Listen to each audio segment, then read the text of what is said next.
माझे 2 शब्द व्यक्त करतो। या दिंडीतील कार्यक्रमासाठी उपस्थित असलेले आपल्या सर्वांचे मार्गदर्शक, सर्वांचे अन्नदाता, दानशूर डॉक्टर नानजीभाई ठक्कर, या दिंडीचे सर्व प्रमुख पदाधिकारी आणि वारकरी बंधू भगिनी, मागच्या वर्षी देखील मी या दिंडीला महापौरांबरोबर नानजीभाई बरोबर आलो होतो।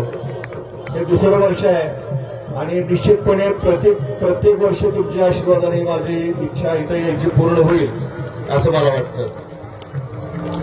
नानजीभाईबद्दल 2 शब्द सांगायचं म्हणजे फार कठीण आहे। नानजीभाईचं कार्य फार मोठं आहे।